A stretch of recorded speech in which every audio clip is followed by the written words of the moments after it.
Hello, and thank you for joining us. My name is Dr. Jody Gertz, and I am the founder and managing director of an Australian apiculture company called Bee Scientifics. This presentation highlights my findings investigating honeybee breeding programs that focus on varroa resistance in the United States for application in Australia. As many are aware, varroa mites are the foremost cause of honeybee colony losses globally, impacting both pollination services and honey production. Australia remains the only country with a significant apicultural industry without varroa. Once established, the mite is projected to severely impact Australia's honeybee-reliant industries. In small pockets around the world, however, honeybee populations have been able to survive these devastating mites through both natural and human-accelerated selection. The goal of this fellowship was to meet the people, programs, and bees that have broken through the chemical cycle to strike a balanced relationship and bring that information home to apply in Australia. The 5 groups visited during this fellowship employed different strategies for honeybee breeding and selection. Each operation has faced problems ubiquitous to building a secure and sustainable bee breeding program and have overcome those problems in their own unique ways. The varied solutions to common problems will help the Australian honeybee industry be successful with selective breeding endeavors. My first stop was Hilo, Hawaii, visiting the Hub, the bee breeding arm of Hawaii Island Honey Company. From there, I went to Washington State to visit Sukobe, then to Louisiana to the USDA Bee Breeding Lab, and then to Indiana to visit Purdue University, and finally to meet with the Heartland Honeybee Breeders Cooperative.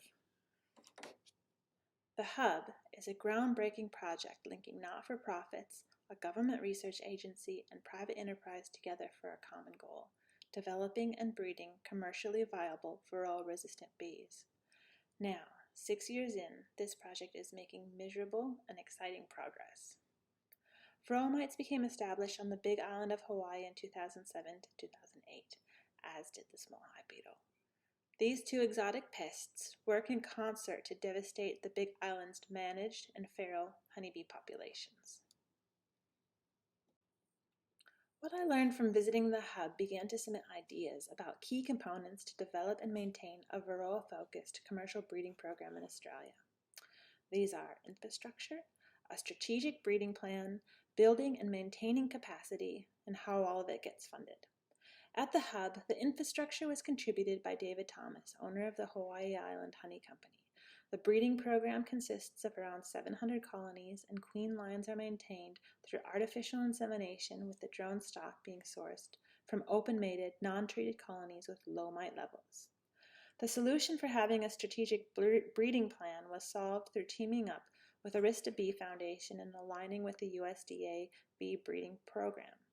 Weekly video conference meetings between the Hub staff and Arista and the use of proprietary queen breeding software is working a charm. Breeding program capacity, well, this is a tricky thing, as it's a combination of people's individual skill sets and institutional memory. The skill sets needed to run a breeding program are hard to come by. Some skills are transferable, such as data handling, communication, organization, and being able to use technology. Some can be developed quickly, such as microscopy and various lab diagnostic procedures. However, some take years of practice to develop and refine, such as practical beekeeping skills, queen rearing, and artificial insemination. Finding the right people or group of people and keeping them there is very challenging, and so enter the finance component. We know honeybee breeding is an arduous and expensive process conducted over many honeybee generations. For funding agencies, 5 years of funding, that may seem like a long time and a lot of money, but the bee breeding has only really just begun. The challenge ahead for the Hub is to be able to pay the highly skilled staff a suitable wage to retain their capacity so the program can continue to grow. The long-term vision is to sell the production and breeder queens on a commercial market to support the program. So basically use the startup money then to become self-sufficient. However, as long as chemicals are working to treat varroa, that commercial uptake is quite poor. So from here, I went to Washington State to visit Sukobe. I arrived on the last day of a 3-day intensive workshop in queen bee insemination. 6 participants were from a pool of around 50 applicants to the course. Entry was competitive and expensive, and the class was always full. The participants came from all corners of the United States and were handpicked based on the value estimated they would receive from the course and how building bee breeding skills could further their beekeeping aspirations and enterprises. Here, I met small-scale commercial apirists and bee breeders disillusioned with the lack of progress towards varroa resistance on the commercial scale who are initiating their own bee breeding programs to select for varroa resistance. This is in direct contrast to the story that unraveled in Hawaii, that the major queen producers in the United States don't seem to be adopting varroa-resistant stocks because there's no market incentive as long as chemicals are working. So it's good to know that there's a small group of people out there, and it's growing, that are actually taking breeding for varroa resistance seriously. This realization contributed further to understanding one of the key elements necessary for a successful bee breeding program, and that's capacity. While we've got several people with the expertise to inseminate queens in Australia, there's limited training pathways for further skill development or for interested people to learn this difficult skill. There's also no suppliers or distributors of insemination equipment, making access to the tools quite difficult. So increasing the availability of training and materials would expand Australia's bee breeding capacity into the future. So my next step was a month-long research residency at the USDA Honeybee Breeding Lab in Baton Rouge, Louisiana. The USDA Bee Lab, for short, is a global leader in breeding varroa resistance, understanding the varroa virus complex, and monitoring colony health in a large-scale field setting. The lab consists of around 6 to 8 research scientists with 1 to 2 technicians dedicated to each researcher, as well as general apiary and office support personnel. The facility is equipped with the most up-to-date genomics equipment and collaborates with other government and university research institutions to work on large-scale, complicated questions concerning honeybee health, pathogenesis, and bee pest interactions. I spent my time in Baton Rouge investigating vertical transmission of viruses, learning about VSH selection and breeding, and participating in ongoing research. In my virus research, I found that colonies with naturally low mite levels also had virus levels below detection in drone semen, eggs, and grafting age larvae. So this work directly paved the way for importing VSH genetics into Australia. John Roberts will talk about that project. I also learned how to determine brood infestation levels and mite reproductive capacity. So these are 2 essential skills that we need to have in order to breed for VSH bees. At the time I was visiting, a large collaborative project was underway trying to better understand the genetic basis of varroa-resistant hygiene. We spent a lot of time watching bees performing hygienic behavior, collecting them in situ, and freezing them in liquid nitrogen for genomic analysis. The bee team consists of individuals from diverse backgrounds and expertise and held together through their interests in some aspect of honeybees. Chatting with various research scientists brought dry, analytical, and sometimes difficult information conveyed in scientific literature to life. I learned about the messy, candid, and fascinating side of the researchers' scientific endeavors. These chats shed true and human light on the experience and difficult process of scientific inquiry. The technicians at the Bee Lab are some of the unsung heroes of the work. They are the cogs behind the results published in the scientific journals. Many of the technicians have worked at the lab for over a decade and have been instrumental in the development of procedures, data collection, manual labor, and tedious tasks necessary to conduct good science. Each of the technicians are masters of their own small component of the process, and learning various skills from them was just an absolute honor. From here, I traveled to Purdue University to learn about mite-biting bees. Honeybee researchers at Purdue University have worked for the past 20 years to understand and develop another mechanism for varroa resistance called grooming.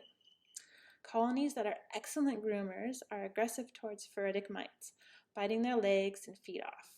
Colonies that exhibit over 50% mite-biting behavior have an increased likelihood of survival.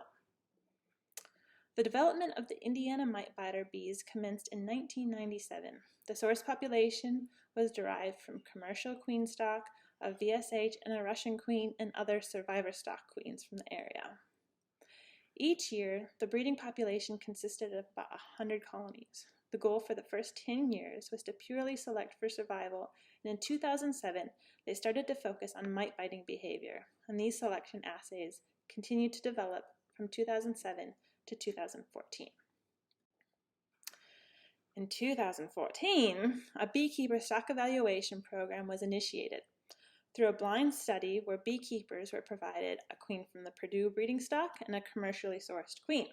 They were then asked not to treat for mites and report back.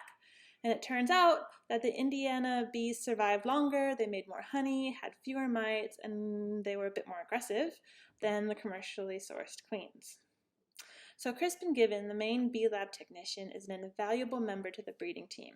He's astutely focused on breeding locally adapted stock, and one of Crispin's mottos is the best bees are the ones in your own backyard.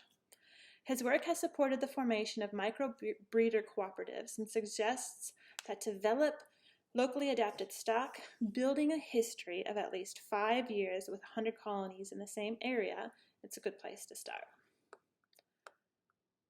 The Purdue Bee Lab is now under the guidance of Dr. Brock Harper. And Dr. Harper is an enthusiastic evolutionary biologist that brings an interest and expertise in the relationship between genotype and phenotype. In other words, he wants to understand the relationship between what the bees have the genetics to do and what the bees actually do. Dr. Harper's curiosities will most likely drive the development of a whole new understanding of varroa resistance and how to breed for it, and it's super, super exciting. From here, I visited one of the micro-breeding cooperatives called Heartland Bee Breeders Cooperative in Frankfort, Kentucky. The Heartland Honey Bee Breeders Cooperative was formed in 2013 and involves the cooperative sharing of information, techniques, and disease-resistant genetics between queen producers in the states of Indiana, Ohio, West Virginia, Pennsylvania, Kentucky, and Illinois. Each year in June, certified HHBBC queen producers bring virgin queens to Purdue University, where semen is harvested from Indiana mite-biter drones and used to inseminate new queens. The queens return to each state's breeding program and are evaluated the following year for varroa resistance, temperament, production, disease resistance, and overall localization, local adaptation. Although facilitated by a few of the same people, 2 other initiatives, Chasing Feral Honeybees and the Honey Bee Recovery Alliance, play a significant role in sourcing and selecting locally adapted varroa-resistant honeybee stock. I would say the most impressive aspect of the work done by the HHBBC is the grassroots level cooperation and astute practical beekeeping knowledge that is fundamental to their success.